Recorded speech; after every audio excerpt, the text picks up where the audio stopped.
stringed ones. He could play the guitar like it was second nature. When Johnny was a senior in high school, he joined a rock and roll cover band. In addition to playing in the school band and orchestra, he loved playing both Spanish-style guitar and electric rock. Music was just his thing. Being in a rock band got him some attention from girls, though he was only 18, the youngest member in the group. He played lead guitar while the band had a drummer, a bassist, a keyboardist, and a strong female singer named Ginger Baker. Johnny's arrival in the band expanded their range. He could play anything, so they covered all sorts of music. The Beatles, the Rolling Stones, Counting Crows, and more. One fun part of their show was taking song requests from the audience, making them quite popular, especially after Johnny joined. He made decent money for a high school student, but he was shy and saved most of it. He didn't date much, though he could have easily. High school girls and even some older women were interested. Ginger, who was 20, often thought about making a move on Johnny. On stage, they had undeniable chemistry. They'd face each other while playing and singing, and people in the crowd thought it looked romantic. But for Johnny, it was all about the music. He loved the adrenaline rush of performing, but he was too shy to pursue anything off stage. Ginger, despite her attraction to Johnny, kept things professional. This underlying tension between them may have been what fueled their electric performances. Ginger had fiery red hair and a confident presence on stage, and though Johnny liked her, he never admitted it. His reserved nature held him back, even in his own thoughts. At school, not many people knew Johnny was in a band, mostly because they performed in bars and venues where high school kids weren't usually allowed. Some classmates knew, but the band often played 3 or 4 nights a week for older audiences. His teachers, especially his music teachers, were aware. In fact, 2 of them had seen the band live. Jake Bishop, who taught Johnny classical guitar, was amazed when he saw Johnny perform with the band. Mary Davis, the school's violin teacher and Jake's partner, went with him to the show. She recognized Johnny immediately. Johnny was talented on the violin as well and sometimes filled in with the school orchestra when a violinist was absent. During the band's shows, he played a fiddle tune, "The Devil Went Down to Georgia," and performed both fiddle parts. When Jake and Mary saw Johnny perform, they were impressed. The following Monday at school, they asked him about his performances with the band, curious and excited to hear more. He told them he loved playing rock music and shared his passion for it, asking them to keep it quiet. He didn't seek fame and was naturally shy. Johnny's parents weren't thrilled about the late nights but appreciated the extra money he contributed to the grocery bill. His father worked at a grocery store, and his mother worked part-time at the same place. They made enough to get by, but there wasn't much left over. Johnny's first guitar was a big purchase for the family, but it turned out to be worth it. Once he joined the band, he could afford his own instruments. He owned 3 guitars, a violin, and a banjo, with a piano at home as well. Johnny made it through high school and enrolled in State University, a huge institution. Thanks to his music talents and teacher recommendations, he was accepted straight into the main campus without needing to start at a smaller branch. Before finishing high school, Johnny had a gig near home just after Valentine's Day, about a month after his 18th birthday. The band wrapped up their set around 11 o'clock. Ginger, a friend, offered to give him a ride home but invited him to her apartment instead. She lived alone, though she had a boyfriend. Johnny had visited her place a few times after their shows, so he didn't think much of it when she asked him in. However, once the door was closed, Ginger surprised him with an intense kiss. Johnny was caught off guard but started to relax, enjoying the moment. Ginger pulled back and said with a smile, "I've wanted to do that for a while." They shared a close moment, appreciating each other's company. Later, they spent time together talking and bonding, and Johnny left feeling a bit different, knowing he had crossed into a new stage of his life. He was a bit taller and bigger than the usual guys she dated, and she felt a special thrill in sharing these new moments with him. Later, she showed him some different ways to connect, and by morning, they were trying out new things together. Now that he was 18, Johnny's time with Ginger felt more meaningful. She expected it to be this way. They would go away together in the summer. She would take her camper van, and they would share these moments after their shows. Sometimes they would find quick moments during breaks. By the time Johnny was ready for university, he had learned a lot. He was not as shy anymore, but still kept a humble side since he had only been with one woman. Ginger and the band felt sad when he left. The band knew their earnings would drop. They had someone to step in, but it wouldn't be the same without Johnny. They did find a good replacement since they were a popular group in the area. Ginger was heartbroken because she had come to rely on Johnny for comfort, and she might have started to care for him more than she realized. A few nights, she found herself in tears. Johnny promised to visit during the Christmas break. They even scheduled 2 performances for him then. But Johnny was looking ahead to new experiences which felt a bit daunting. Jimbo Jones, the bass player from the Royals, received a call from another bassist who wanted to know about their lead guitarist, who was now at the university. Jimbo gave him a great review. In his second week at school, Johnny was in his math class when he noticed a woman who took his breath away. She was tall, with long blonde hair and bright blue eyes, and she had a warm smile. When she spoke, her voice was deep and pleasant. Curious, he asked someone nearby about her as they left class. "That's Joy Simmons. She's a junior, and honestly, she's the best-looking woman I've ever seen." "She sure seems that way," Johnny replied, making sure to attend every math class from then on. Johnny enrolled in several music courses, playing classical guitar and a string quartet. He took a class on music history and a piano course. One day, Johnny was at the piano just playing around. He started playing a lively tune and really got into it. When he ended with a flourish, he heard applause coming from behind him. It was Joy Simmons. "Hi," she said, clapping. "Well done." Johnny felt unusually confident. "Thanks, I really appreciate it." "Do you get a lot of applause?" she asked. "Well, yes, but mainly for guitar. I used to play in a band." "Really? What band?" "A cover band called the Royals. I played in high school." "I've heard of them. You must be more than just a typical high school band. What was your role?" "I was the lead guitarist." "Oh, so you're Johnny." "Yes. How do you know that?"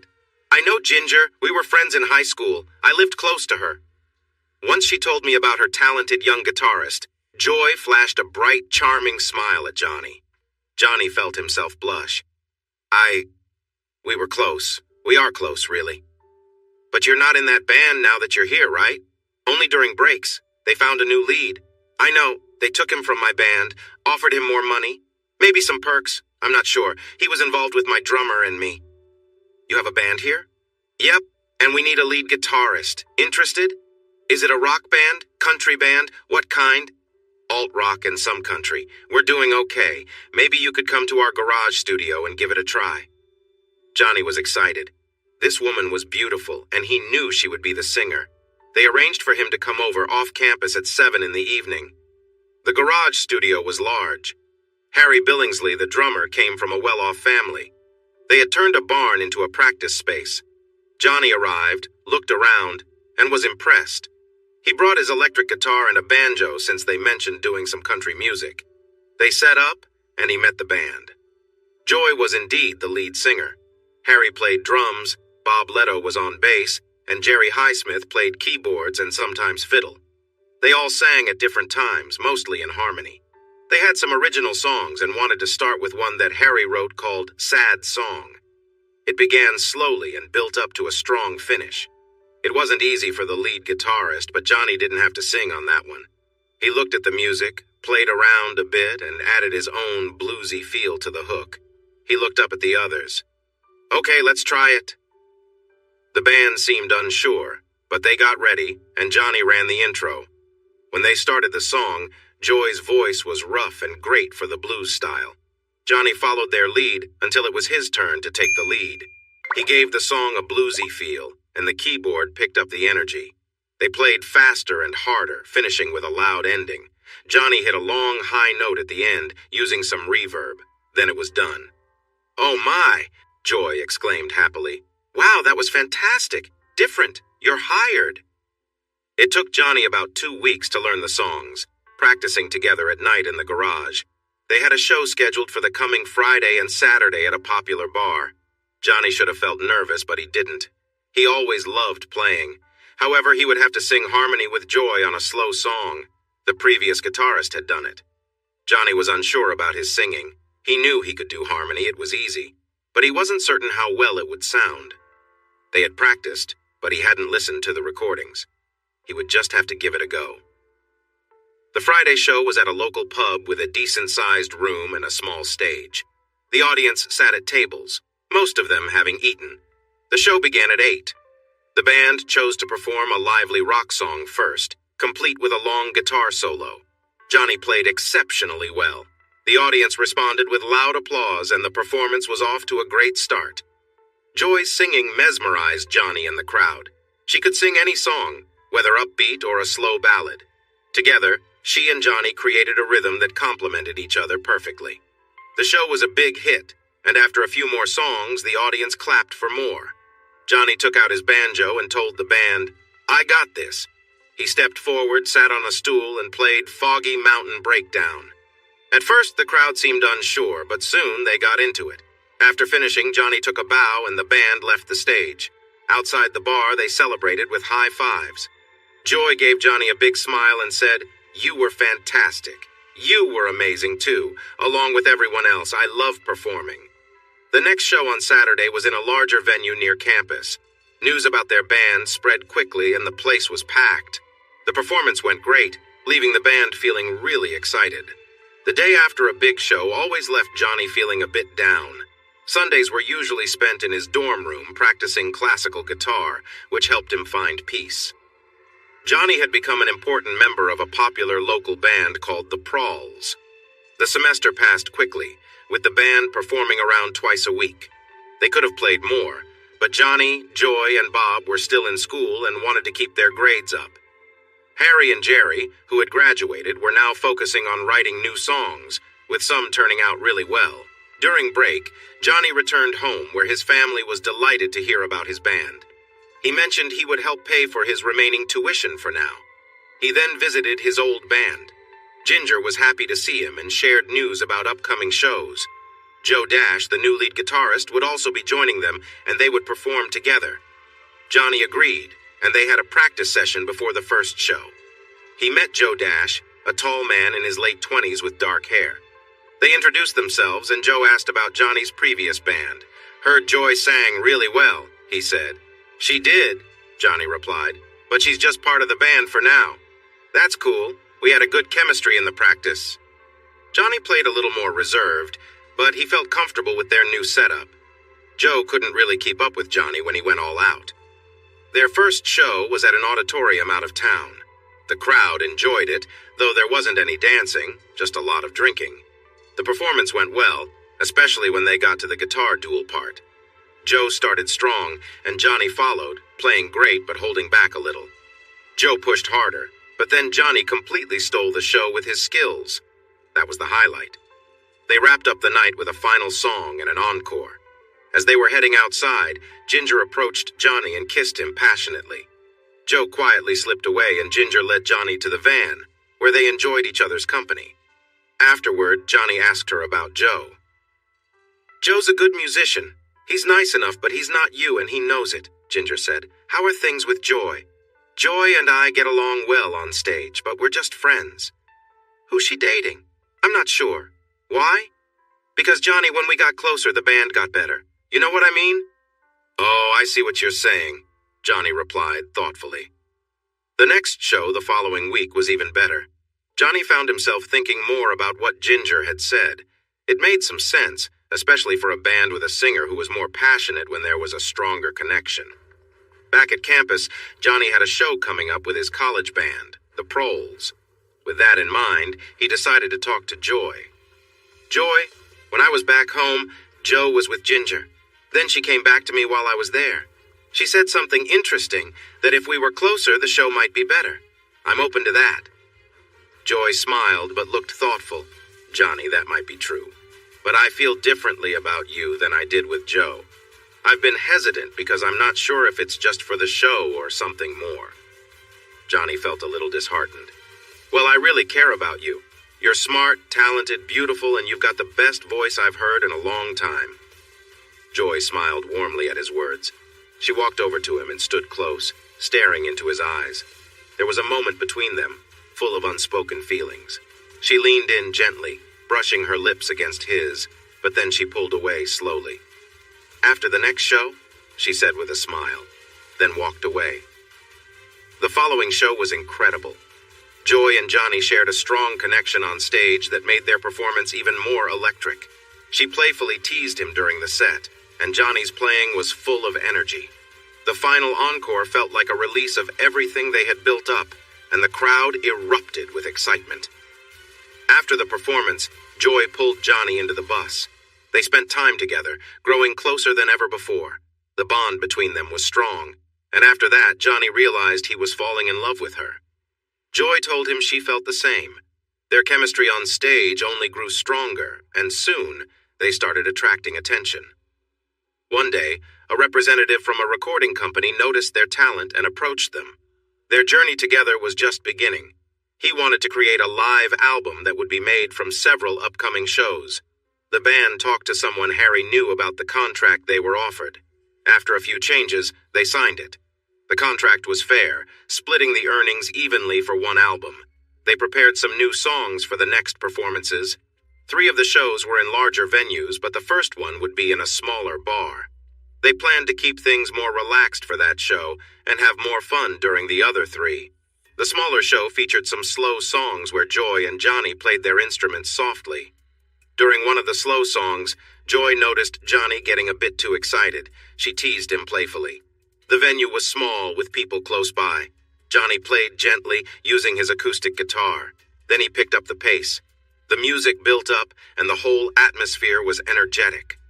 Once they finished, there was a brief moment of silence before the crowd erupted in applause.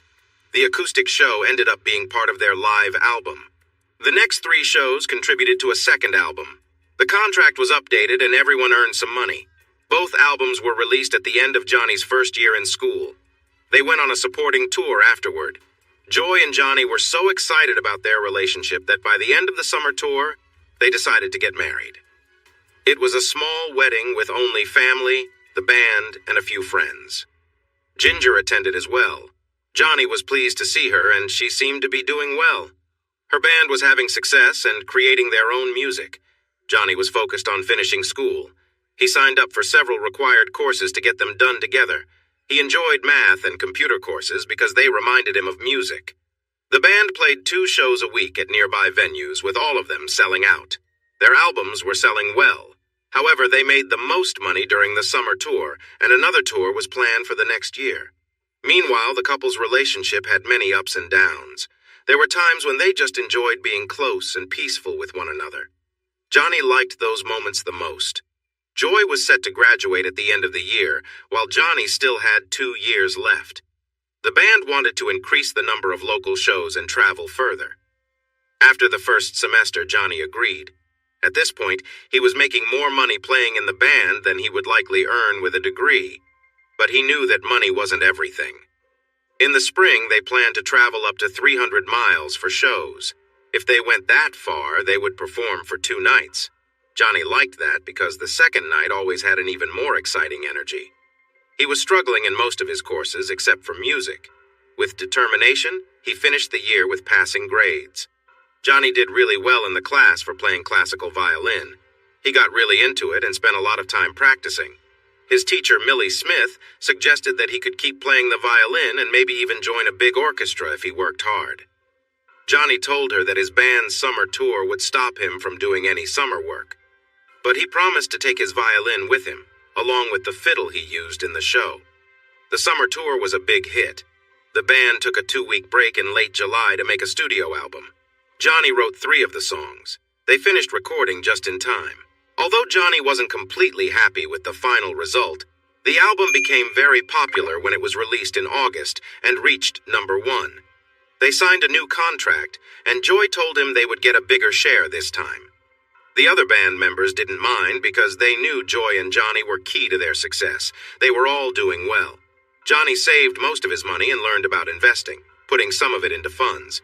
This way, he didn't have to worry about money too much. Johnny decided to leave college and focus on his rock career. Their success kept him busy, and both he and Joy were feeling stressed. They had a lot of money, but Harry was struggling with a drug problem. After 18 months, they took a break. Johnny asked Joy if she wanted to have kids. She smiled at him, went to the bathroom, and got rid of her birth control pills. 3 months later, She was expecting their son, Robbie. They lived in a country house in Virginia that was good for just the two of them. Johnny thought about buying the place, which had 52 acres. The price was fair, so he went ahead with it.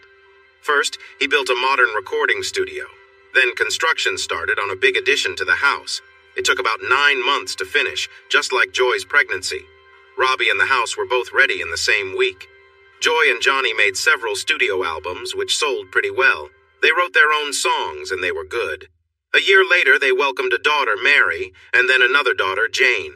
As the years went by, their fame faded a bit, but Johnny's wealth grew because his earlier investments did very well. When Joy was 38, she released a solo album that was fantastic and sold a lot. It got lots of airplay everywhere. Her voice was better than ever. While she worked on that album, Johnny returned to practicing classical violin and guitar. He released a classical album that received good reviews but didn't sell as quickly. Their children were also doing well in both music and school. Robbie was 13, Mary was 12, and Jane was 10. They attended the local school but also had music lessons at home. Robbie was more of a sports person than a musician. Joy and Johnny were, in many ways, the kind of parents who stayed at home. But when Joy released her successful album, she began performing solo shows nearby in Washington, D.C. and Maryland. She fixed up their old RV and hired a local woman named Stephanie to drive her. The places where she performed arranged everything for her. At the farm, there were 2 helpers, Mo and his wife Ginny, along with a team for recording. Most of these helpers lived close by. Mo and Ginny lived just a half-mile down the road. One evening, Joy approached Johnny after the kids had gone to bed. "Johnny, I got a chance to go on tour. It's an all-star tour," she said. "What does that mean?" he asked. "It means I would be part of a group with some famous musicians." "And you'd be the singer?" he questioned. "Yep. I'm feeling restless and I really want to do this. I know it might be tough for you, but Mo and Ginny can help with the kids." "How long will it last and who will be there?" "Well, it's 3 months to start, then a pause, and then 2 more months. It will begin on the East Coast and move west. We'll have buses and I'll use the RV. Is it rock music?" "Yes." "Who's going to be in the group?" "James Black will play drums, Harmon Kitty on keyboards, Mookie Helfer on bass, and Brandon Wills on lead guitar." "Not me," Johnny joked. Brandon Wills was a very popular name in rock music and would be a big star on the tour. He was known for being a great guitar player. "Just think about it. I really feel I need to do something like this. I love our life, but this could bring me a fresh start." Johnny just looked at her, his gaze steady. As she began to look away, he walked into his office and she didn't follow. Inside his office, he looked up information about divorce laws in Virginia. While infidelity could be a reason for divorce, it wasn't something that was favored. He made a list of family lawyers in the area. That evening, a tense mood filled their home. Johnny stayed awake late, and he believed Joy was asleep when he got into bed. The next morning, he woke up early and got the kids ready for school. It was Friday, and they all enjoyed pizza for lunch, so there were no lunches to pack. Joy came down just as the school bus arrived to pick up the kids. "Good morning. Do you want coffee?" Johnny asked. "Thanks, I slept in. I must have been really tired," she replied. "Things are stressful now," he said seriously. She knew he was right, and they had to talk about the issue at hand. "Johnny, I promise I won't do anything wrong. Don't you trust me?" she said. "No," he replied. "Look, I understand what you're worried about. It's always said that things happen on the road, but I promise I won't cross that line. I'm strongly against this. Even if you don't do anything wrong, people will assume you have. It will impact the kids, and also our lives." "That's just gossip. We can work through it," she insisted. "How? The performances will be full of hints and rumors. That's how the music scene is. And this is also his decision. I kind of agreed to this, but there's a way out. How long have you been planning this?" It's been a month. There are papers to sign and contracts. I needed to make a choice." "What's the way out?" "You have to give your approval. Our things are in both our names, but a lot is in your name alone. If you say no, we can't use it." "No." He turned and walked away. "Wait, Johnny. These guys have already rented places here and they're ready to start. It's too late. You have to agree." "No, I don't." "What do you mean they've rented houses?" We thought we could use the studio to set everything up. You know, everyone would come during the day to work. And at night, they'd just go home. I say no. Joy, there's no way you can tour with this guy and not get involved. That'll hurt your family. For sure, it'll hurt your marriage. It's almost there now. You don't mean that. You can't. Why not? Are you really saying you'll spend 3 months with Brandon singing those songs and not get close afterwards? That's not possible. I won't, Johnny. What can I do to prove it? Anyway, I own half of some of our songs. I need them. Show me all the contracts and papers. I'll think about it. I need to know a week from today. That's not enough time. You could have told me sooner. This is all messed up. I think we're done talking right now. Oh no, don't be like this. When they arrive, you can watch all the practices and see that nothing will happen. Johnny walked away. The next day, he went to see 2 lawyers. One talked to him about what might happen in a divorce. Johnny could keep the farm since he bought it before they married. He would also keep his investments from before the marriage unless they were mixed together. They weren't. But Johnny was most concerned about the kids. The lawyer said he had a good chance of keeping them where they grew up. Joy would be on tour a lot soon if she went, which could help Johnny's case. The other lawyer talked about the rights to the songs they made while touring. She said the ones Johnny copyrighted were his. The others, with both names, could be tricky. That was fine with Johnny. The songs he owned were the ones they performed in a very appealing way. He had 5 of those. He thought they could find ways to change the songs or cover older songs. Still, it gave him a slight advantage. He returned to the farm just in time to meet the kids off the bus. Joy was in the house making coffee when they all came in. Brandon Wills and a man in a suit were at the kitchen table. "Honey, this is Brandon Wills and our tour manager, Larry Bright." They met to talk about the upcoming tour and the plans for it. But you missed the meeting. "I had to run an errand. How are you both doing?" I asked the 2 guys. Brandon shook my hand and said, "We're making progress. The tour starts in 6 weeks and we need to get the word out. I hear you're the main concern." Johnny was shaking Brandon's hand too. Their handshake was friendly, not aggressive. "I'm really against the tour. More specifically, I don't want Joy to go." Bright asked, "Why not? It's a sure way to make money." "I have money. I have a family. I now have a wife." "Listen, Johnny, I'm not trying to take your wife. Sure, things can get intense on the road, but I won't interfere with your life or family. But you're taking my spot on stage, right? I don't trust you. I don't trust Joy either. If she goes on this tour with you, things could get complicated. I don't want to lose her." "Johnny, I'm not going to cheat on you," Joy yelled, clearly upset. "I love you and our kids. I would never risk that for a tour." Johnny walked upstairs, leaving the others confused. He listened from the guest room above the kitchen. "Joy," Brandon said, "I don't know how to convince him. He's done tours before and things tend to happen." "Yeah, but it was only with a couple of people."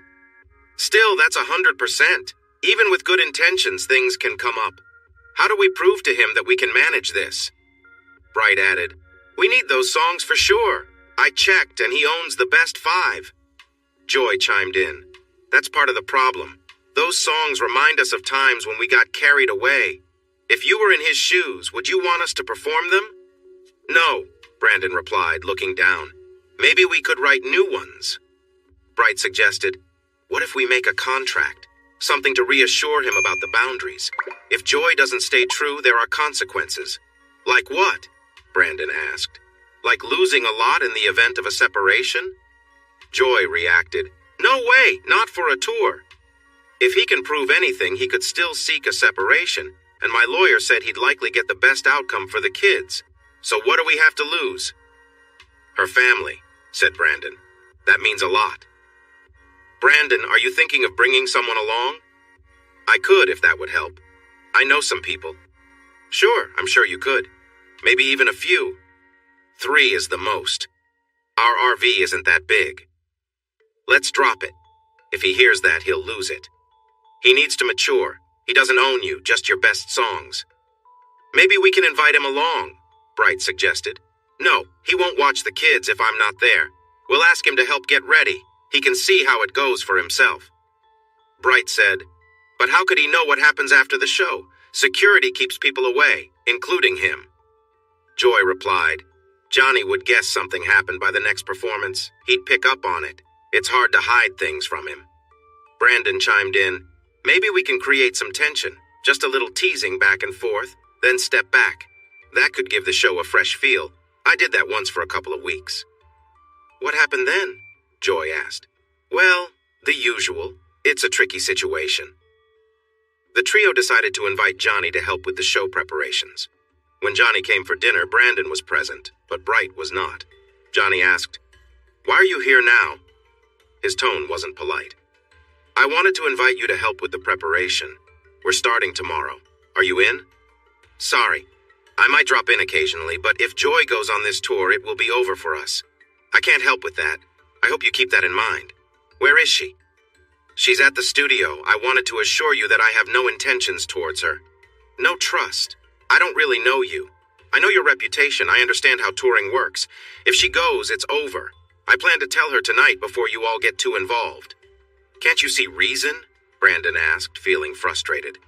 Johnny went outside and they walked toward the studio together. Suddenly, Johnny paused. "One more thing. If I find out that you and Joy are together while we're still married, I'll make sure you regret it. I can't say how or when, but it will happen.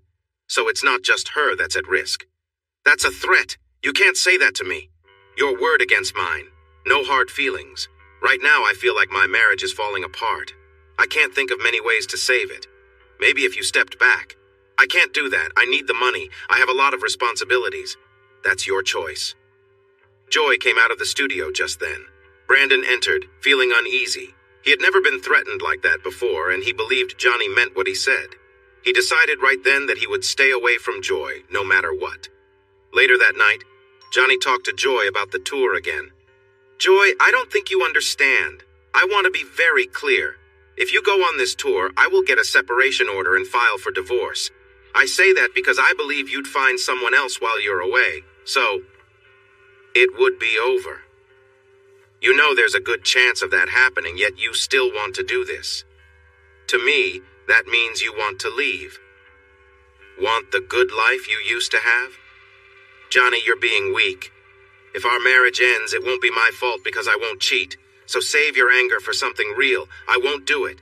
You're just upset because they didn't invite you. Jealous. Okay, I've said my piece, and you've had yours." The band arrived the next day at 10 a.m. Johnny was about to finish recording a violin piece. Their presence outside the soundproof room didn't bother him. He finished the song, stood up, and saw 4 guys clapping outside the glass. He took a bow, then went outside and met the rest of the band. He left them to work on their music. They took a break for lunch at 1. Joy had arranged for catering. They were all sitting outside with some smoking. The other band members were curious about Johnny, who had a big reputation. Jimmy Black asked Joy, "Why did Johnny seem so down this morning? Have you talked about it?" Joy smiled at him. "We've talked. He doesn't want me to go." Mookie snorted. "I wonder why." His sarcasm was clear. "What are you going to do? I don't want to waste time here," Mookie said again. "I'm going, but I don't think we'll be able to play his songs." "That's too bad. I saw your songbook and your concert video. It's clear he has his reasons. Joy, you're a mom and I guess a wife. I don't want to be part of any trouble. Maybe I should leave." "Me too," said Harmon. Brandon said, "You guys signed the papers. You have to follow through. I promise nothing will go wrong between me and Joy that could hurt her family. I have a good reason to stay away from that. The guy said he'd hurt me if I messed with his wife. He means it." Joy looked shocked. "Don't worry. Everything will be fine. He wouldn't know how to hurt someone. Maybe we should." "No. Reporting it would only get him into trouble." "Not always. It'd be his word against mine. But remember that if anything happens to me." They finished lunch. Johnny was watching the afternoon rehearsal live on his laptop. He thought they did well, but he didn't like one of the new songs that might upset Joy. Then they played an even worse one. It was supposed to be the last song. Brandon purposely toned it down a bit that time. "What's up with you, Brandon? You're getting soft," Mookie said, giving him a hard look. "Again," he replied. They played once more. Joy and Brandon blended well. Johnny just watched. When the song ended, the band packed up their things and moved to the foyer. They picked up the discussion from lunch. Harmon said, "Those last two songs, if I was Johnny and saw them, I'd be worried." Joy said, "No worries." The guys left, and as Brandon walked to his motorcycle, he stopped and faced Joy. "It could be a problem later. Just saying. No, Brandon. No. We finish what we start and then leave the stage." Rehearsals carried on for several weeks, and the band improved. Johnny watched from time to time. He had a feeling about what would happen, but he didn't know how to change it. One day he spotted the other three members taking a walk. Joy and Brandon were nowhere in sight. As he approached them, they looked uneasy. Mookie said, "We were just discussing Joy and Brandon and how they might feel about the tour. None of us is okay with this. Is there something we can do to help?" "I'm not sure. If all of you quit now, it might not fix anything. I don't know. It feels like it's already decided." The next day, all three of them walked away for good. This caused a big problem. Brandon and Joy rushed into the house while Johnny was having a late breakfast. "You jerk!" Joy shouted. "You made this happen. It's your fault because of your jealousy." "What happened?" Johnny asked, genuinely curious. "They left. All three of them. They wrote a note saying they couldn't handle the situation with you and the kids. I guess they care about the kids. And it's because of you." Brandon interjected. "Did you say anything to them?" "No. A few weeks ago, they talked to me about the family issues. I told them I thought things were beyond fixing. I figured they would understand and leave it at that. Just a sad situation." "Oh, Johnny, please bring them back." Joy's voice broke as she started to cry. "I'm thinking of filing for divorce tomorrow. If they hear that, they might return because it would all be over now." "You can't divorce me? I haven't done anything wrong.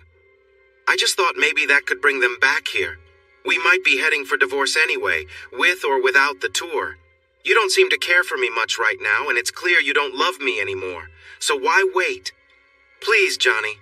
You know I love you. I fell for you the first time I heard you play, and I love you even more now. Don't do this." "Joy, okay, do you have Mookie's number?" Johnny called Mookie and asked him to come back along with the others.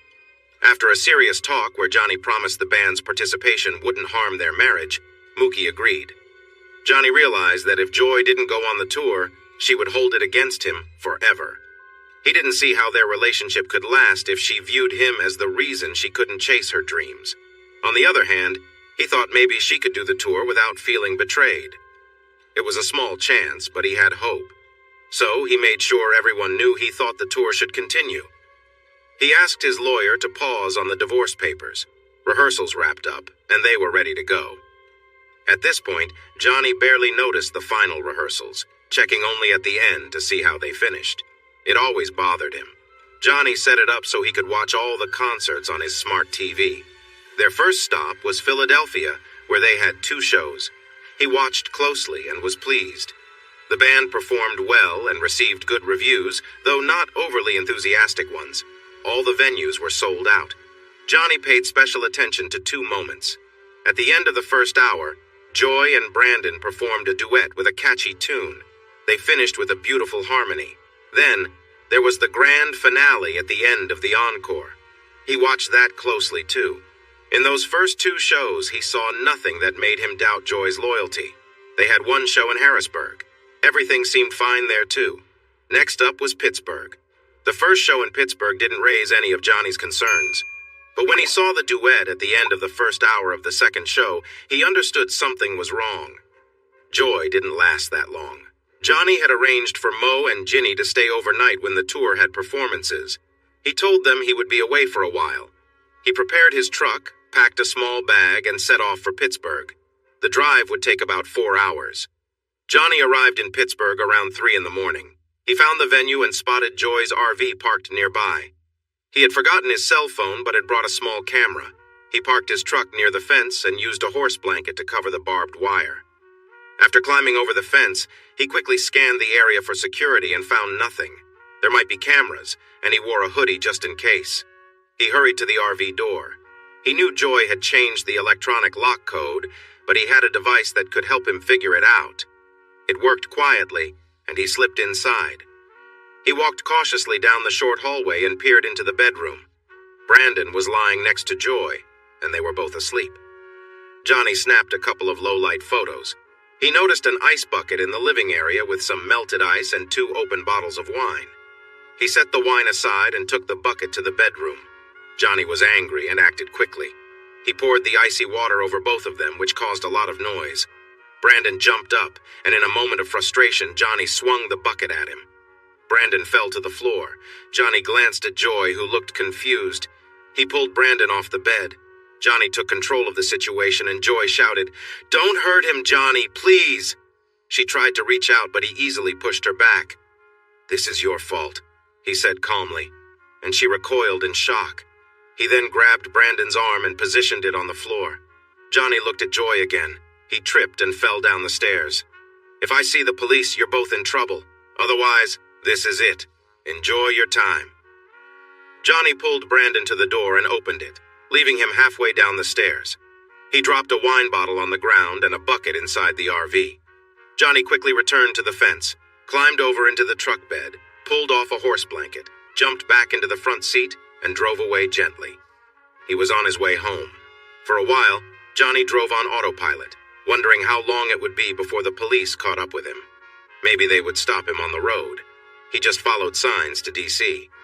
After about 2 hours, he started to feel more awake. He noticed his breathing was fast and shallow, and he began to shake.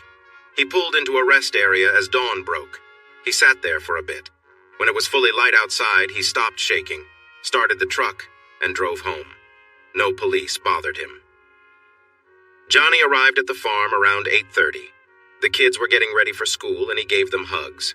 Ginny made him some toast and eggs for breakfast, and he ate gladly. After that, with a cup of coffee, Johnny thought about what to do while waiting for the police. He decided to record some violin music. It might be his last chance in the studio. To his surprise, it went really well. The feelings he had held back came through in the music, helping him relax. He silently told himself that whatever would happen, would happen. He started singing an old Doris Day song and laughed for a long time. After recording, Johnny chopped some wood for a while. Lunch was ham and cheese, and he chopped more wood before fixing his acoustic guitar. It was nearly time to pick up the kids. Johnny turned on his computer and searched for news about Brandon. He found a story about how Brandon fell down the stairs, hurt his hand, and got some other injuries. His tour with the rock band was canceled. Tickets would soon be refunded for next month's shows. Johnny smiled, but still expected the police to come. He walked to the bus stop to pick up the kids who had heard about the tour. They asked when their mom would be home.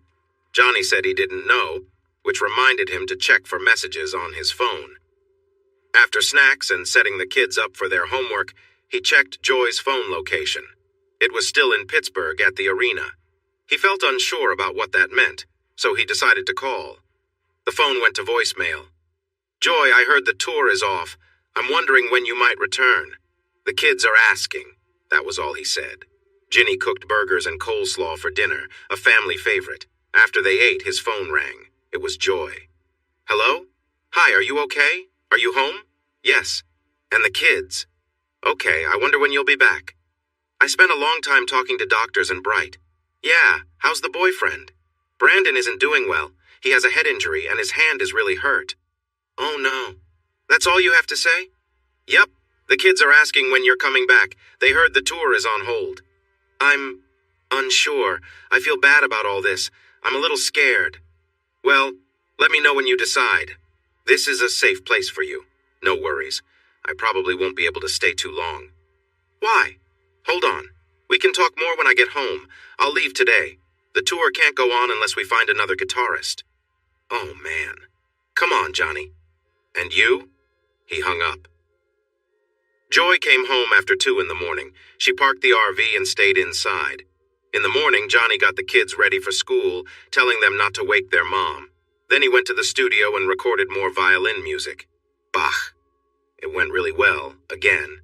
He noticed Joy through the glass when he finished. "What's up, Joy?" "You've got to be kidding me." "Yeah, you and your guy didn't last long. You both had it coming, but I didn't want to hurt you. Anyway, I didn't hurt him like I said I would. I was foolish to go, I see that now. Everyone knew it too. Brandon waited until I felt I needed him. I'm sorry for everything. I kept the police off you." "Thanks. How did you manage that?" "They saw him on the stairs, the paramedics. We got him to a smaller private hospital. They told me he might not play again. You shouldn't have done that. It wasn't all his fault. No, most of it was on you. I don't believe you didn't intend to be with him. I think that was part of why you went. And I don't buy your excuses. It's all lies. The only one who was fooled was me. You had a plan, didn't you? For when you learned that we were together. Did you think I would just ignore it? I wasn't thinking straight then after the show. It was a mistake. Then you did it again. You'd have kept going until someone made you stop. It seemed exciting to you. You're a star. You should know. What now? Are you looking for someone else? Who would it be? Bright listed some guys. Not really going to happen. I mean it when I say I'm sorry. I wanted excitement, and I thought I could handle it. And I was just supposed to stay home with the kids? That's what I plan to do now. You can find a place nearby, maybe rent the one he used to have. I can't stay here? Why not? I told you what would happen if you left for the tour. We're in the past. You need to find another place. I'll give you some time. You can take the RV. Johnny, can't we just forget about this and work it out? I do love you. I never loved anyone else. Definitely not Brandon, Johnny said firmly. No fixing this. You had plenty of chances to make things right. You ignored them all. Who knows when you'll do it again? Probably the next time you get restless. It wasn't about that. I was feeling unsettled. I wanted excitement, audiences, and the attention that comes with being around famous people. Yeah, I guess so. I'm sorry. But you ended it quickly. Not quick enough. You can stay over there by the well. No chance for us? None? No. I'm sorry. Joy stayed for 3 more weeks before renting a small place about 2 miles away. During that time, she slept in the RV.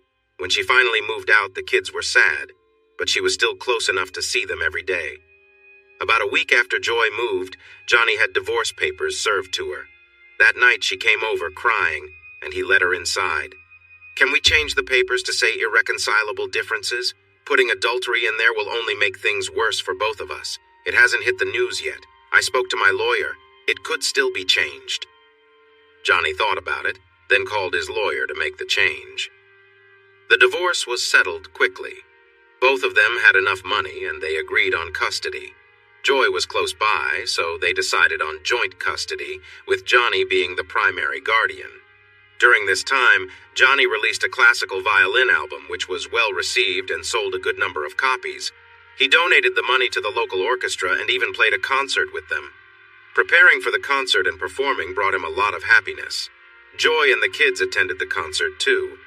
After the concert, Joy brought the kids home, and Johnny arrived shortly after. She was now allowed into the house again. Once the kids were in bed, Joy sat on the living room couch, looking up at Johnny. Who would have thought? Johnny Good, classical musician. Oh, never mind. What is it? Are you okay? Not really, she said, her voice low. Johnny, I miss you. I haven't been with anyone since the tour. She stood up, looking unsure for a moment, but Johnny, remembering the good times they had shared, found it hard to resist. They sat together on the couch, close but quiet, reflecting on the complicated feelings between them. After a long pause, Joy quietly said, We've been through a lot. Let's just take things one step at a time. She gave him a teasing smile, but Johnny stopped her gently. Enough, Joy. I need to think about all this. You should go home for now. I'll see you tomorrow after the bus leaves.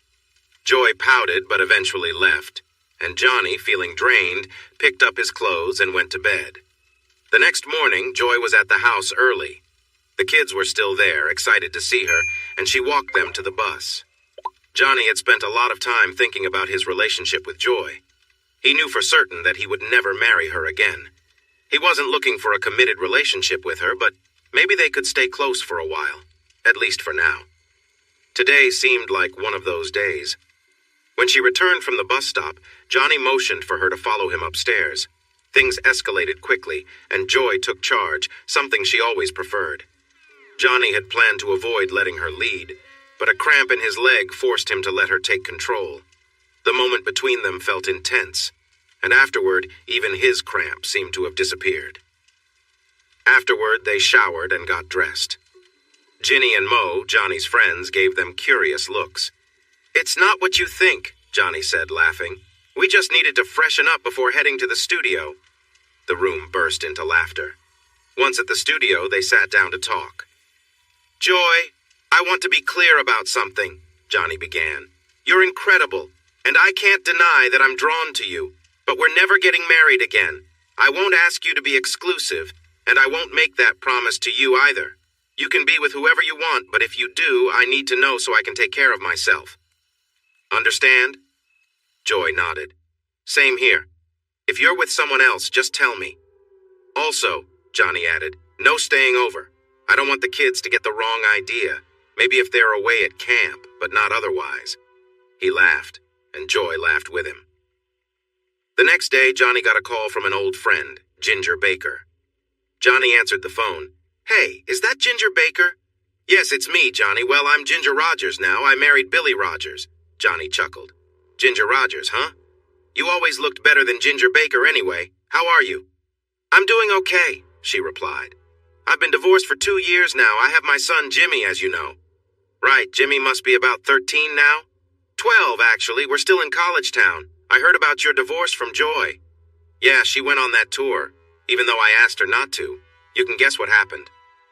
"I figured. Joy's a great singer, but she's always been a bit impulsive.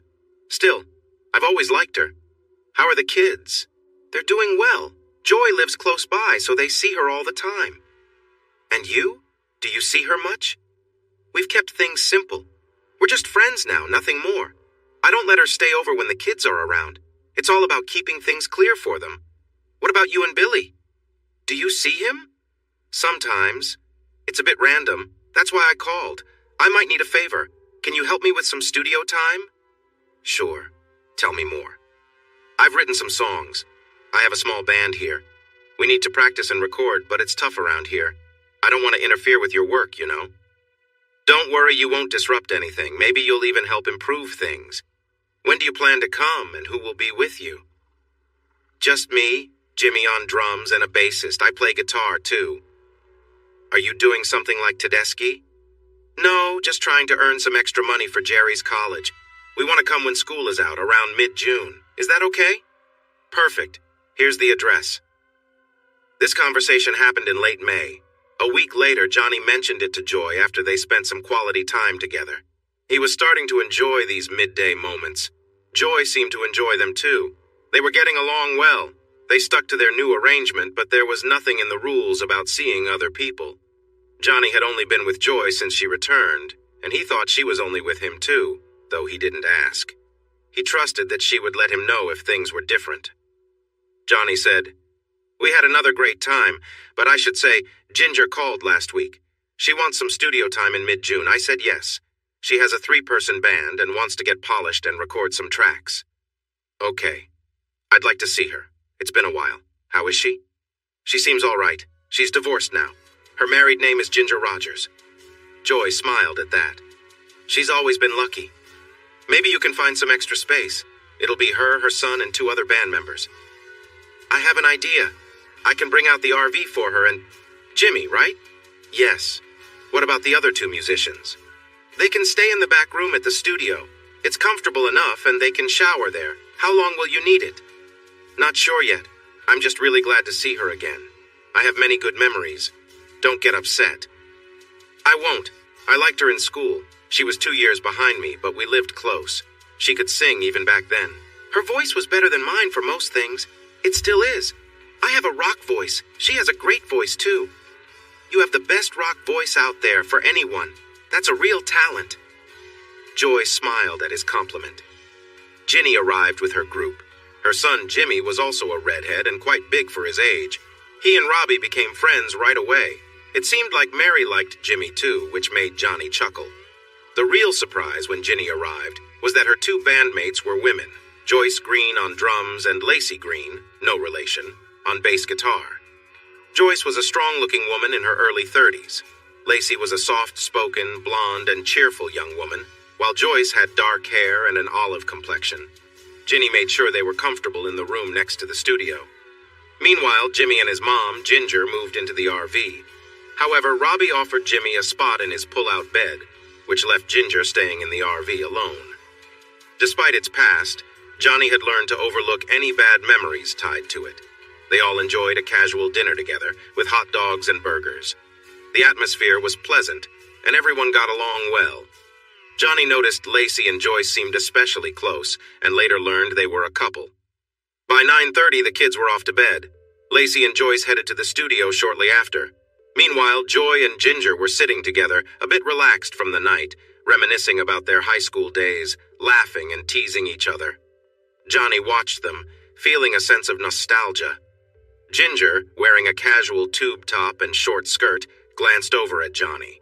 Joy, in her sleeveless dress, looked effortlessly beautiful, as always. "You know, Johnny's always been like this," Joy teased, laughing. "I swear, we're probably the only women he's ever been close to." Ginger raised an eyebrow at Johnny. "Is that true? Just the two of us?" Johnny smiled, but kept things lighthearted. "Yeah, just the two of you. Never both at the same time, though." His response was playful, but they all kept the conversation light and easygoing. The evening continued with laughter and shared memories of old times, and they soon called it a night, leaving the playful banter behind as everyone headed to their rooms. Johnny couldn't help but reflect on how much things had changed, but also how, in some ways, they had stayed the same. She turned toward Joy and gently sat down on Johnny's lap. Their connection was familiar, as they had shared moments like this before. Joy watched for a moment before lying down beside them, resting her head near Johnny. She softly kissed his skin, letting the closeness between the three fill the room. Johnny could feel her presence, even though his attention was divided. Ginger's breathing became deeper, and soon after, she sighed in contentment. The moment felt powerful for all of them. Johnny could sense the intensity building between them, a quiet bond that didn't need words. After a while, the connection grew stronger, and the energy in the room felt overwhelming for a few seconds. They all shared in it, feeling a sense of unity. Once they were finished, they collapsed onto the bed, catching their breath. After a few moments of quiet, Johnny spoke up. "I think I'm done for a long time," he said with a tired smile. "I don't think it gets any better than that." The women laughed softly. Joy teased, "Well, that just leaves Ginger and me then." Ginger chuckled too, saying, "Maybe we should bring in the rest of the band." They all shared a laugh before drifting into a peaceful sleep, exhausted from the night. The next morning, Johnny woke up with both women on either side of him. He couldn't help but smile at the peacefulness of the moment. He wondered how things might play out, but for now, everything felt calm and balanced. There was no jealousy, just a shared understanding. The women woke up around the same time. They stretched and exchanged sleepy smiles, then decided to freshen up. They all brushed their teeth, exchanging a few playful looks, enjoying the easygoing comfort between them. The lightheartedness of the morning was refreshing. As they finished getting ready for the day, there was a feeling of playfulness in the air. They laughed, teased, and shared quiet moments of connection. The trio felt at ease with one another, comfortable with the newfound dynamic in their lives. With the morning behind them, they focused on the day ahead, ready to move forward and see where things would lead. Johnny was working hard on the music. Ginger finished her part and Joy quickly joined in. Johnny kept playing, increasing his energy, and wrapped up with a smile. The three of them stepped into the big shower to cool off. They realized they needed to eat. Mo and Ginny were taking care of the kids at breakfast, and when the three adults came downstairs, the kids gave them curious looks. Johnny said, "Let's save questions for later. Time for food." After the kids were settled outside, Johnny, Ginger, and Joy went to the studio. Ginger set up with her bandmates. They had 3 songs they wanted to work on that day. Joy and Johnny helped with the sound equipment. The session continued until lunch, and they recorded all 3 songs, though they weren't final versions yet. Johnny arranged for lunch to be brought outside to the studio table. He said with a mouthful of sandwich, "I have some ideas, if that's all right." "Me too," said Joy. This sparked a conversation about how to make their afternoon sessions even better. When they went back inside, Johnny picked up his guitar. Joy also entered the glass room, and they left the recordings on. The 5 of them created an upbeat version of the first song. Johnny suggested, for the next song, Joy and Ginger should sing together with the guitar adding a twist. He showed them how, and though the 2 women started off a bit differently, they soon found their rhythm. The mix with Johnny's gentle guitar was wonderful. The same magic happened with the third song, a lively one. Joy's strong voice blended beautifully with Ginger's high notes, creating a unique sound, while Johnny played along with effortless creativity. Everyone felt truly excited. Ginger said jokingly, "How about we plan a tour?" Joy and Johnny exchanged glances. Johnny replied, "Let's think about some local gigs in D.C. Nothing too big. Maybe at the Oak Tree. We would need to prepare about 15 more songs." "Speaking of which," Ginger said, "I'm really hungry." They all went back to the main house where the kids were busy playing video games. Dinner was tacos, and everyone enjoyed the meal while the kids took a break from gaming. Once things calmed down, Johnny and Joy went outside to chat. It felt like a natural choice. Joy asked, "So, are you ready to dive back into rock music after exploring other styles?" "Definitely, but we should start small with local shows, just overnight for now. It will take us some time to shape a proper show, but I don't see myself doing anything too large or national," Johnny replied. "What did you think of Ginger and Joy's singing?" "They were good. Not entirely polished, but they'll improve with practice. I have some songs I wrote that might fit well with Ginger. I really like how we sound together." "Awesome. We can work on them here and maybe have a gig in August right before school starts."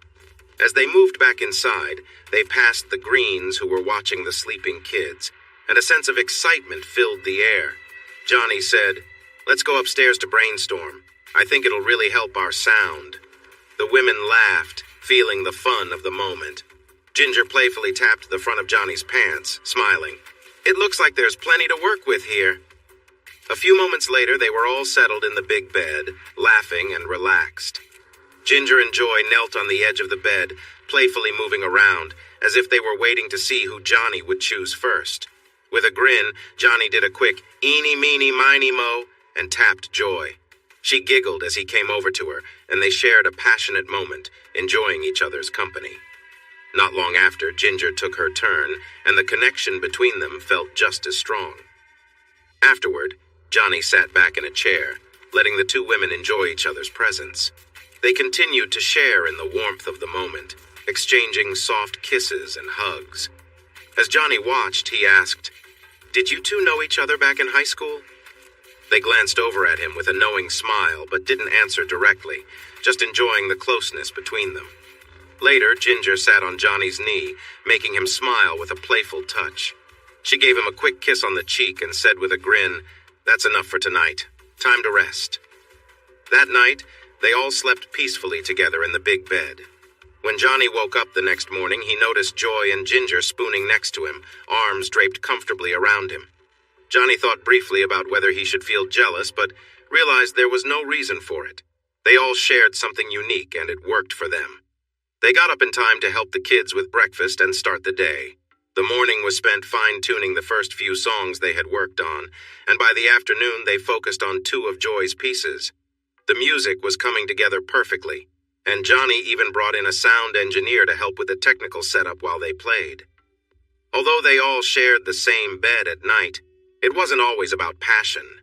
Some nights were quiet, with Johnny simply watching the 2 women share a tender connection. Other times, they took turns, but everything felt natural and relaxed. Johnny noticed that the music seemed to flow better, the creativity sparked by their closeness, something he had known from past experiences. One day, Johnny booked a one-night show at the Oak Tree, a venue in a nearby suburb of D.C. He felt the band was ready and arranged for the performance to be professionally recorded. Everyone felt a little nervous as they arrived at the venue, except Johnny, who was always calm when it came to playing music. The setup was professional, and the crowd packed the place. From the moment they stepped on stage, the show was a massive success. The band kicked things off with a high-energy rock song, and the audience was hooked from the start. Joy and Ginger were flawless, and Johnny's guitar played the perfect supportive role, adding depth to the music without overshadowing the vocals. He didn't see himself as the star, just someone who helped bring it all together. His guitar riffs held the songs in place, making everything flow smoothly. The band, GJ and Jay, finished up a great rocker, and then the 2 women sang a slow song without any music. Johnny played a short piece to finish it off. There were no encore songs. After the performance, they hurried to the RV. The Greens were in a van with their things. Everyone was excited. They started their drive home, which took about 90 minutes. The next morning, the show got amazing reviews, which the band saw later in the day since they all slept in, enjoying a Sunday off. School was about to begin for the kids. Ginger registered Jimmy at the local school and rented out her house in Pennsylvania. The four children had spent a long, fun summer together. Jimmy had made friends and was happy to stay, even though he missed some of his old buddies. After discussing their plans, Johnny arranged another nearby concert in a larger venue at a local university. That show sold out too. It went just as well as the first, with the addition of a couple of new songs, including a blues number where Johnny got to really show off his skills. Joy sang with him on that one. Ginger felt good about how things were going. She wasn't getting rich, but she was doing better than before. The two women had developed a close bond. They both cared for Johnny, but their main focus was on each other. Johnny was fine with this. He felt included. They all shared the same bed, and everyone noticed the change in their relationship. Life was full of surprises. The Oak Tree Live album topped the charts. Things were going well. As for Brandon, he hadn't yet regained his ability to play the guitar due to nerve damage in his hand. He did tour where he sang and did okay, but he ended up declaring bankruptcy because his expenses were too high. Johnny knew about this, but didn't feel the need to help because Brandon's situation was his own doing. He sometimes wondered why he hadn't heard from Brandon or the police, guessing that maybe Brandon didn't fully understand what had happened to him.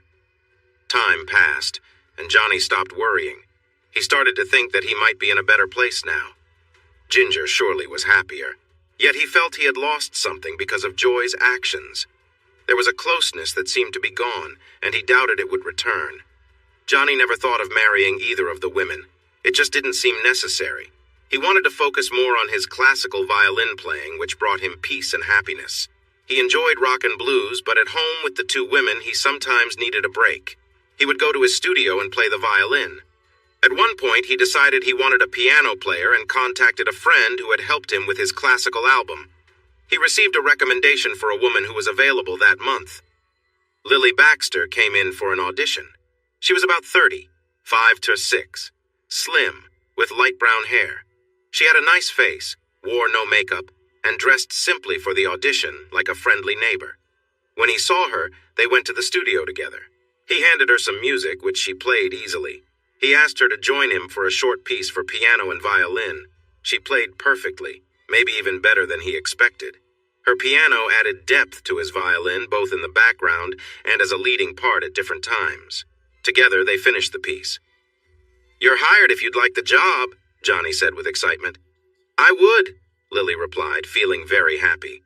She had played backup for some big orchestras and had performed at several recitals with string groups. Still, her income wasn't steady. This job offered a chance to record and save some money. It came with a place to stay, meals, and a good salary. The contract was for 6 months. Lily didn't have children. She had married her college boyfriend at 22, but he had been unfaithful, and she left him. He didn't want kids, which worked out well. Lily wasn't alone in her life. She was attractive enough and could find companionship when she wanted. Occasionally, she would meet someone at a dance hall or had an on and off relationship with another piano player. Her divorce was 4 years ago. Since then, her social life was better than during her marriage, but it wasn't very steady. She knew about Johnny's history with rock music and the stories written about his past relationships. This intrigued her. She also knew that Ginger and Joy lived nearby, but didn't know their exact situation. They performed locally and were selling a lot of music in today's different ways. She had heard the Oak Tree recording and believed Johnny was involved with both women, which piqued her interest. Lily settled into a small house at the edge of the property. Johnny had cleaned it up for her. It was about 3/4 of a mile from the studio. Lily brought a bicycle, and Johnny left a car there for her to use if the weather was bad.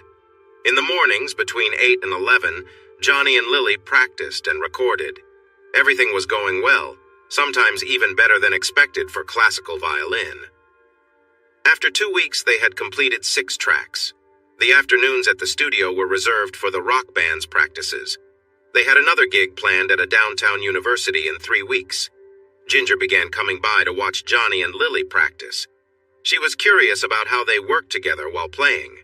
To her surprise, It was not that different from the way the rock band interacted. While they weren't doing anything suggestive, they had a strong connection, both in music and outside of it. Ginger noticed this and felt a hint of jealousy. She asked Joy to come over and see for herself. Joy was surprised by the connection between Johnny and Lily at the studio. She wondered if Lily was trying to win Johnny's attention. She didn't think much of it. She figured that the two of them simply liked each other and enjoyed making music together, just like Joy, Ginger, and Johnny did. Rock music had a bold vibe, while classical music had a more subtle charm. She couldn't identify exactly what was going on, but she knew there was something. She started to imagine what it might be like for Johnny and Lily to be close after a concert. Maybe it would be elegant and smooth, but then she thought it might be gentle and sweet, and that made her feel uneasy. She realized she had no claim on Johnny. She had let that go during a moment of weakness. She didn't have a reason to be jealous. After all, she mentioned to Johnny about seeing him with Ginger often. But this felt different. Johnny and Lily usually shared lunch at the studio before the rock musicians arrived for their afternoon sessions. One day, Joy and Ginger brought sandwiches. They sat with Lily and Johnny, chatting about the morning's practice. It was nice to talk about music with fellow musicians. At that moment, Lily thought about Joy and Ginger and their close relationships. She knew Johnny had mentioned that he shared a bed with them when they first met, so she wouldn't feel uncomfortable. The idea didn't bother Lily at all. In fact, she found herself curious about what it was like to be with Johnny, or even all of them. Some nights, while alone at home, her thoughts wandered there. One Friday, she asked Jen felt comfortable without one. It was easy to see. Johnny noticed right away. He had been thinking about Lily a lot lately, and it was clear he was attracted to her. She was lovely and easygoing, but there was also something about her that intrigued him. But he didn't want to disrupt the friendly music connections they had. However, Johnny wasn't the type to ignore temptation when it arose. Lily's outfit sparked his interest. After dinner, there was a noticeable tension in the air. Lily finally spoke up. "Johnny, I know you spend the night with Ginger and Joy. When you finish a concert, do you just go off with them right away?" "Yes." "Both of them?" "Yes, and they're together too. Rock music is all about passion." "Oh, I know. Well, classical isn't quite the same, but that doesn't mean we classical musicians don't have our moments, you know." "I never thought that." Their eyes met, and she stood up, feeling the moment shift. She took his hand, and he stood up with her. "Can you treat me like I'm a rock star?" she asked with a playful grin. "Absolutely," Johnny replied with a smile. They quickly moved to the bedroom, laughing and embracing, lost in the moment. The atmosphere was light and full of excitement as they shared a close connection, both savoring the time together. Afterward, they lay side by side, catching their breath, the room quiet and calm. "That was amazing," she said, smiling at him. Johnny smiled back. "Glad you enjoyed it. It's been a while since I felt something that special." They relaxed in a dreamy, peaceful state, just enjoying each other's company for a while. After some time, they got up, laughed about cleaning the dinner dishes, and playfully teased one another as they worked. "Am I the best you've ever had?" she asked jokingly with a smile. Johnny chuckled. "You're definitely unforgettable," he said, keeping the mood light. They continued to talk and laugh, enjoying the easy, carefree feeling between them. As they moved to the living room, the playfulness carried on, and they spent the rest of the evening just enjoying their time together. Later, as they sat on the couch, she turned to him with a thoughtful expression. "You know, you can always count on me," she said softly. "Anytime, anywhere." Johnny smiled and responded, "That's an interesting idea, but in music we always wait until after the show." They both laughed at the playful remark, feeling the warmth and closeness of the moment. Maybe classical music will change things. "Are you going home now?" "Yeah, I need to be there in the morning. I'll see you at 8. Don't wear anything too fancy. We'll see what happens." Johnny gave her a quick kiss and left. He got home at 10:30, where Joy and Ginger were waiting. They noticed right away that he looked happy. "Did you have a good time?" Joy asked, with a teasing tone. She and Ginger had spent some time together a bit earlier. "I doubt I can do much more tonight, but I can try," Johnny replied with a grin. What will happen to us poor rock stars? Ginger joked, pouting playfully. She didn't mind Johnny's attention on Lily. Maybe she could connect with her too. She wondered what kind of fun they could have together. Joy wasn't in a joking mood. She knew Johnny liked Lily a lot, and she felt that Lily could change everything. Johnny didn't really need the money they made from touring, and neither did she. But she loved the excitement of it all, performing, the energy of the crowd, and expressing herself through music. Joy felt uneasy thinking about Lily. It was clear Johnny had spent time with her, and she didn't want him to develop strong feelings. Recently, she had come to realize that she still cared for Johnny deeply. Even though she felt like she had messed things up, her feelings didn't go away. So, Ginger asked playfully, how was it with Lily? Was it fun? She was. Interesting, Johnny said, trying to keep things light. I enjoyed myself, but I can't share too many details. It's all right, Johnny, Joy said. We figured something would happen after seeing you two together in the studio. Did Lily charm you, or was it the other way around? She definitely made the first move when she invited me to dinner, Johnny said. Ginger laughed. Wow, bold move on her part. They all chuckled, but Joy didn't feel entirely at ease. She worried about Johnny's growing interest in Lily. Seriously, what will you do? Are we all going to take turns? Joy joked, but her heart wasn't in it. She couldn't shake the worry that Johnny might fall for Lily. She liked how things were with Johnny, even if they were still figuring things out. They shared the same space, even if it felt complicated at times. Joy still cared for Johnny deeply. He was someone she had loved and still wanted to be close to. Now she still loved him, but he was free to do what he wanted. She knew she was also free to find someone else, but she only wanted Johnny. Her experience with Brandon had taught her that. He wasn't even worth it. If she lost Johnny, she could find someone else, but she worried that Johnny would fall for Lily and start a new life with her. She didn't want to start over with anyone else. If only she hadn't gotten distracted.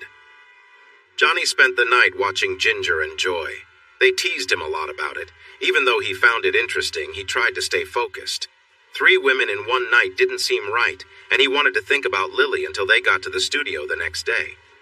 When he arrived at the studio, Lily was wearing a sundress and sandals. She smiled at him, and he felt a strong attraction. She twirled, showing off her confidence, and that was too much for him. Later on, he would think about how easily he was tempted. But right then, all he could think about was her. He turned Lily around and pushed her playfully against the piano. He couldn't resist brushing against her, and she seemed ready for what was happening. She began to feel lots of excitement from what they were doing. It felt intense, and she started to enjoy it more with each moment. She made sounds of pleasure, expressing her enjoyment, lost in the moment. Johnny couldn't last long. After a strong moment between them, he stepped back and handed her a tissue. He watched her clean up as she tossed the tissue in the trash and sat down at the piano. She started to play a blues song. It began softly and grew more powerful. When she finished, Johnny clapped for her. Suddenly, he heard more applause from the booth. The lights turned on, and it was Joy and Ginger cheering for them. We wanted to see what you two were doing in the studio, Joy said with a grin. Seems like you were having some fun, Ginger added. They stepped out, and all 4 of them stood there, taking it in. Joy was surprised that Lily didn't seem embarrassed at all. In fact, Lily could barely hide a smile when they noticed. Sorry, ladies. This was just an experiment to see how the music would flow, Lily said. Well, Joy replied, it looks like you really found your blues. Maybe Johnny helped bring them out. No, I can play the piano. I can play anything on it, Lily said confidently. Lily smiled as she explained, I just felt the mood, so I played that. She didn't seem the least bit embarrassed. Joy, always full of energy, chimed in, Play more, let's hear something else. Lily grinned and started playing an old blues tune she knew, Shoes Under My Bed. Joy immediately recognized the song and joined in, singing in her deep, soulful voice. You left your shoes under my bed, should have been my husband's there instead, but it's your shoes under my bed this morning, baby. If he stays out all night doing things he knows ain't right, then I'll have your shoes under my bed every night. As the music flowed, Johnny picked up his violin and joined in, adding a smooth, bluesy feel to the tune. Ginger provided backing vocals, blending into the song beautifully. They played together seamlessly, the music wrapping around them. After a few minutes, the song gently faded out, ending with a soft blues riff from Lily. Johnny was amazed. Wow, that was incredible. We could make a blues album. How many songs do you know, Lily? Quite a few, she replied with a smile. I used to play for some extra cash. Blues is all about timing and feeling, especially with the singer. She glanced over at Joy, who returned the look with a knowing smile. Johnny, sensing something else going on, said, "Wait a minute." But Joy cut him off playfully. "Don't worry, Johnny. You just need to keep playing in the background and step in when it's your turn." Then, to Johnny's surprise, Joy leaned over and kissed Lily. It was unexpected, but the moment was full of warmth and connection. Ginger, seeing the scene unfold, approached Johnny and gave him a hug, pulling him into the closeness of the group. As the energy in the room shifted, they shared quiet, playful moments with one another. The atmosphere was full of laughter, lightheartedness, and friendship. After a while, Ginger, with a teasing smile, said, "So, should we get back to making music?" Johnny chuckled, picking up his violin again. He started playing a slow, intricate melody, building up the tempo as he went. Lily, still caught in the moment, picked up the rhythm and played along on the piano. Ginger grabbed an acoustic guitar, adding some soft background chords, while Joy hummed, her voice rising and falling with the music. The room was filled with creativity as the four of them let the music take over, forgetting everything else as they played. As Johnny finished playing the last note of the song, he signaled for a soft stop. Silence filled the room. Lily stood up, looking a bit surprised by everything that had just happened. The others were more used to the wild energy, but for her, this was all new. She grabbed her dress, clearly processing the moment. "I think I need a shower before we start our regular practice," Lily said, heading towards the back room where the shower was. She carried her dress with her, but suddenly tossed it onto the piano. "Why do I even need this right now?" she muttered, and went into the shower, leaving the sound of running water behind her. Joy, noticing the shift in energy, said, "She probably needs some time to think. Let's just get dressed and wait for her." Ginger added with a smile, "You know, I bet Lily would be amazing as our keyboard player. Maybe we should recruit her." After a little while, Lily returned, drying off with a towel. Seeing that everyone else was dressed didn't seem to bother her. She casually tossed the towel aside, walked around for a moment, then picked up her dress and slipped it on. "You're all a bunch of weirdos," she joked, "but I had fun." Johnny smiled and said, "All right, let's see how we do with that sonata." While Joy and Ginger watched, Johnny and Lily set up and played a 6-minute sonata together. When they finished, the women clapped. Johnny reflected, "It had a lot of depth. Not perfect technically, but there's something special there." "Agreed," Lily replied. They continued recording 2 more pieces while Joy handled the sound and Ginger observed from the control room. By the end, Johnny and Lily were exhausted. "Let's grab some food," Johnny suggested. They all headed to the house and made sandwiches together. As they ate, Joy asked, "What are we going to do about this? I mean, the 3 of us might overwhelm Johnny, plus we need to focus on the music. I think Lily should try playing keyboards for us." Johnny was thoughtful. He cared about Lily, just as he did about Joy and Ginger.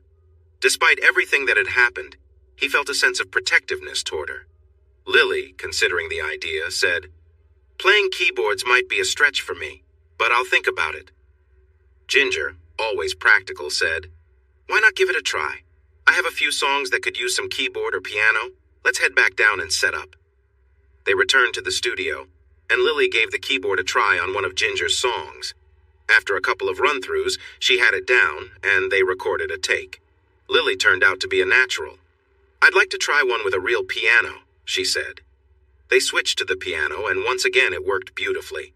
After that, Johnny picked up his banjo and started playing a lively reel. Lily jumped in, and they ended the session on a high note, met with applause from the others. It was time for the kids to get home from school. Lily went to pick them up, and soon the group was busy with snacks, dinner prep, and occasional glances at each other, still riding the energy from the music. Dinner was lively, with the kids catching on to the upbeat mood. By the time the children were in bed, it was already 10 o'clock. 4 adults sat together in the living room, unsure of where the night would lead next. Johnny, breaking the tension with a grin, said, "Well, we've had quite a day. What's next? Maybe we just focus on the music for a while. I might make it through, who knows?" This caused everyone to laugh. "Let's head upstairs and see what happens." Joy walked up without saying anything else. The others followed her. They quickly got comfortable and settled on the bed. It seemed they all agreed to focus on Johnny. He felt overwhelmed. One of them was very close, and he recognized it was Lily. He hardly had a chance to take it all in. Joy said, "Okay, now that's done. Let's..." She playfully turned her attention to Lily. At the same time, Ginger joined Joy, and they formed a little circle around Johnny. He watched in amazement. His feelings grew again. Ginger approached him, and they shared a moment together for a while. The other two were lost in their own world. Eventually, they all fell asleep. The next morning, Joy was all ready with Johnny before the other two woke up. After everyone had a shower, they enjoyed breakfast with the kids. The kids seemed aware of the sleeping arrangement, but didn't mention it. Then off they went to school. Later, the 4 musicians went to the studio to create music, focusing on their work without distractions. Maybe there was a little kissing, but nothing more. They spent 4 hours recording and ended up with 5 songs. They created 2 blues tracks, one featuring the banjo and 2 rock songs. After lunch, Johnny and Lily practiced a few classical pieces. This went on for 2 weeks. Johnny should have been tired, but he wasn't. Instead, he continued to make great music and enjoy evenings with company. They all agreed not to get too involved during studio time. Johnny planned a show at the Oak Tree for 10 days later. He told the management it would be a special event, and they liked the idea. They could make a lot of money since Johnny always drew a crowd. Advertisements went out and tickets sold quickly. The band kept practicing. They had a set prepared that was about 90 minutes long by the performance date. It was a Saturday, and Mo and Ginny took care of the kids. Johnny opened the show by telling the audience they would be mixing things up that night, showcasing a variety of styles. He and Lily started with a slow blues instrumental. Then Ginger sang a high note from behind the piano. The piano picked up speed, Johnny started playing a blues melody, and Joy sang with her distinctive voice. The piece went on for 7 minutes, ending softly with just Johnny on the violin. The audience was captivated. Cheers erupted. The rest of their performance received plenty of enthusiasm, too. Johnny's banjo piece was a hit, and even when he played a brief violin song, everyone enjoyed it. The finale was an energetic rock number. They didn't do an encore and quietly left through the back to the bus, where things naturally flowed back to Joy and Johnny at the center of it all. An hour after the show ended, they called the driver and headed home. The show received great reviews. Johnny thought deeply about where things were going. The day after the Oak Tree show, Lily invited him to dinner at her house while they were at the studio. "Ha!" Joy laughed. "She wants him all to herself." "I do want that. I have my reasons. It's not about you guys," Lily replied. Johnny said, "I could really use some time focusing on just one woman. I accept." So that night, Lily and Johnny went to her home. She quickly made burgers for dinner. Then they shared a tender moment together. They started with gentle touches and connected softly. It felt special for both of them, ending with Johnny expressing his enjoyment of the experience. "Wow," he said, "I really liked that." "Me too," Lily replied. "I wanted to show you my feelings. You know I care about you. I feel the same way, Lily. I'd like to be close to you." "What about Joy and Ginger?" she asked. "You know, Ginger is a wonderful person, but I've never thought about being just with her. Joy and I were married, but that didn't work out. If we were exclusive, could you be loyal to just me?" "Oh yes, I could do that if that's what you want. I'm almost 31 and I want to have a child with you if you're okay with it, married or not." Johnny was surprised at first, but then he felt very happy. Lily's words warmed his heart. "Okay, Lily, I would love to start a family with you. I'll marry you if that's what you want." "I accept. I'm glad to hear that. I look forward to being with you." So they shared a special connection again. Lily enjoyed every moment, as she always did. Afterwards, she asked, "Are we really getting married?" "Yes," Johnny reassured her. "Will we still see Joy and Ginger?" "Would you want to do that?" he asked. "Well, maybe occasionally. I enjoy it, but I like being with just you more. We'll let them know once I get a ring." The next day, they went to town together and picked out an engagement ring and a wedding band. Johnny thought about how, after his marriage to Joy, he should be careful with another commitment. But he felt confident this time. He sensed that Lily was different from Joy. They spent the next 2 days at the guest house, then invited Joy and Ginger into the main room of the big house. "Lily and I are getting married," Johnny announced. Joy gasped. "Oh, congratulations, I guess." Tears formed in her eyes, and Ginger wrapped her in a warm hug. "Joy, I hope you can understand. I still care about you and Ginger, but I want a chance with Lily. She wants a baby, and I'd like that too." Joy said, "It's okay. I'm happy for you. But what about our time together? You know, with me and Ginger, I was getting into the whole group thing." She was still tearful. "We talked about it, but haven't made a final decision. It would definitely happen less often." "Well," said Joy, "maybe we should enjoy it while we can." So they did. Johnny thought it would be great for Joy and Ginger to perform together with the Greens. He noticed how well they blended their voices. He worked on 2 songs for them to practice at the studio as the wedding approached. The recordings of those 2 songs turned out to be so captivating that the women decided to create an entire performance set. By the time Lily and Johnny got married, they had a show ready. The wedding was small, with family, friends, and loved ones. Lily and Johnny went to London for their honeymoon, as Lily always wanted to visit the city. They had a wonderful time. When they got back, they settled into their guest house. Once home, Johnny listened to the new girl group's set. He believed they had songs that could be very successful, but he felt they needed something special, a lead guitar. Ginger was okay, but her singing was much better than her guitar playing. However, Johnny didn't want to tour with them, and he didn't want to go back to Oak Tree either. After thinking it over, he decided they needed a new guitar player. That's what he told them. They went to the studio, and Johnny showed them how the new parts would fit in. He persuaded them. Joy said, "But if you won't do it, who will?" "Yeah, it's one thing to convince us when you're the one playing. It's different if someone else is there," added Ginger. Johnny asked, "Guy or girl?" The women hesitated, especially Joy. She wanted a guy, a good-looking one. Everyone knew why they were hesitant. They worried about the new guy getting too close with both of them, especially if they were on tour. Johnny smiled and said, "Just take it easy on him if it's a guy. Start slow." "Come on, Johnny!" Joy stormed off. She had been okay with sharing Johnny before, thinking of him as her husband. But now he was married to Lily and suggesting she could go on tour with someone else. That was what caused problems in the first place. Now he seemed okay with it. That's why she got upset and cried. In her mind, that moment was the breaking point for them. She felt Johnny wouldn't allow Lily to be with some lead guitar player. She sulked for days. Ginger spent a lot of time cheering her up. The main message was that she needed to move on. Johnny still cared for her, but she was no longer his first priority. Ginger finally said, "Just move on." After 10 days, the girl group practiced with Johnny, and he found a potential new member thanks to Ginger. "I heard a guy playing guitar on the State U radio last night. He was really good, but he's just 20. His name is Wayne Brody. I got his picture and made a demo tape from what I heard on the radio." The group listened to the tape. Johnny got Wayne's number and called. "Is this Wayne? Wayne Brody?" "Yep. This is Johnny Good." I was. "Really? Johnny Good is calling me? Who is it, really? Wait, here's Joy." Joy took over the call with her recognizable voice. She made Wayne believe that Johnny was the real deal. "Why did you call?"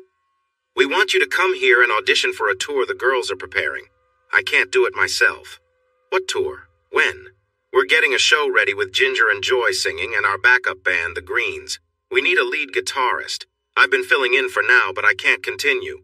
We're looking to start with some local shows in D.C. and then go up and down the East Coast. It'll be 3 weeks on, 2 weeks off. The schedule depends on the bookings and the band's needs." "Got it. When do I need to come?" They arranged to pick him up at the airport the following Monday. Johnny wanted to meet Wayne alone first, as he thought Wayne might be too new to understand the situation. When Johnny met Wayne, he was impressed. Wayne was about 6 feet tall, weighed around 180 pounds, with black hair and dark eyes. Johnny thought he would fit in well with the two women on stage. They got in the car, and Johnny stored Wayne's bag and guitar. Johnny started. "I need to talk to you about the tour. How much experience do you have?" "A little bit, mostly in college with a band, then some shows in D.C. This tour will require good teamwork." "Yeah, I saw an article about you and Joy and that other guy. I don't want to deal with those kinds of issues." "That was some time ago. Joy and I are divorced now. I married again last month. But I was married to Joy when she took that tour that ended our marriage. She's free now." "I understand. What about Ginger and the Greens?" "The Greens manage fine on their own. Ginger is also free." "What do you mean by that?" "Just that whatever happens between you three is up to you. I care about them and I've been close to them, but their choices are for them to make. I support them going out. I suggested it. Just remember, I'm married now." "Got it. Now, let's talk about the music." They kept discussing that for a while. Wayne's audition went well. He played beautifully, showing his youth and excitement. The two women watched him closely. After the audition, they all had dinner together at the house. Wayne received a job offer that he accepted. Johnny placed him in a room at the end of the kids' hall. Meanwhile, he and Lily went to the guest house, curious about how things would unfold, but tried to put it out of their minds. The next morning at breakfast, Wayne returned from a run just as Johnny and Lily arrived. Breakfast was served and everything felt normal. Later, they all went to the studio to practice. Wayne seemed to click with the women that day, leaving Johnny intrigued. He didn't ask any questions. As the week progressed, the music improved significantly. Johnny planned to drive them to the Oak Tree show on Saturday and watch from the soundboard. Each day, their music sounded better. Wayne was more anxious than Johnny before the performances, and Ginger noticed. She smiled at him, took his hand, and led him into the bus before the show. They emerged half an hour later with Wayne looking much calmer. Ginger had a big smile on her face while Joy seemed slightly annoyed. Johnny figured Joy would have her chance soon. The concert went exceptionally well, with Wayne's guitar skills shining through. Johnny was very pleased. After the encore, the three performers walked into the bus, not in a hurry. After giving them some time to unwind, he returned to find them relaxed and changed out of their concert clothes, all smiling. Johnny thought, okay. He drove back, and they talked about some technical aspects of the show. The new group called themselves Green Pieces, and they lined up several local shows, all of which went smoothly. Wayne seemed to have settled into the bigger bedroom. Johnny felt mostly relieved, but he admitted to a hint of annoyance, though not strongly. They planned a 6-week tour, and in 2 weeks they would leave. Johnny and Lily were preparing for a new baby.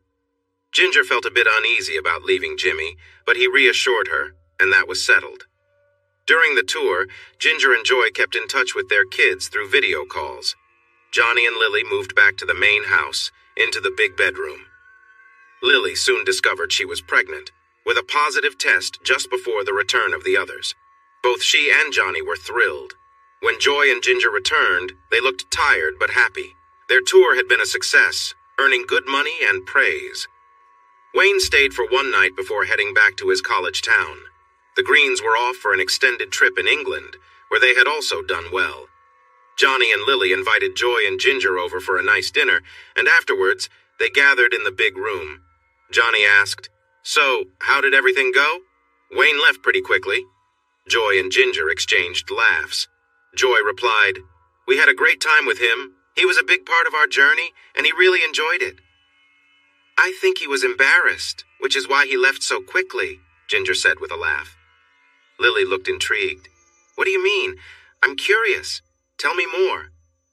Ginger smiled, leaning in a bit. "Well, we used to call him the Energizer Bunny. After one of the shows, we brought him back to the bus. Things escalated quickly, and I was on top. He was a bit too eager, though, and I started teasing him, telling him he needed to do better. That made him try harder, and we just kept pushing his buttons. Joy joined in on the fun, and we had him completely wrapped around our fingers." Johnny noticed Lily's reaction. Her curiosity had clearly grown. Joy, noticing as well, chuckled. "Lily, what was it about that story that caught your attention?" Lily blushed slightly but smiled. "I guess it was just the idea of having that kind of control. Sorry," she added, glancing at Johnny. Ginger grinned. Looks like Johnny might have some work to do to keep up with his wife. Johnny stayed quiet, letting the conversation continue. Lily asked, "What else happened after that?" Joy laughed and replied, "Oh, nothing too wild. We had fun, but it was all playful, really. We just knew how to keep things interesting." Johnny raised an eyebrow at Lily, teasingly adding, "Don't get any ideas." The room filled with laughter, but there was a subtle shift in the air, a sense of anticipation. Joy then stood up with a smile. "I think it's time we all head upstairs and just see what happens." Without a word, Lily stood up and took Johnny's hand, pulling him gently toward the stairs. Joy and Ginger followed, keeping the mood light and playful. As they all headed upstairs, Johnny couldn't help but feel outnumbered. But there was an ease in the air, and everyone seemed to be enjoying the moment. They were all close, with a shared connection that didn't need to be rushed. 8 months later, little Elizabeth Good was born, a healthy and happy addition to the family. Thanks for watching this video.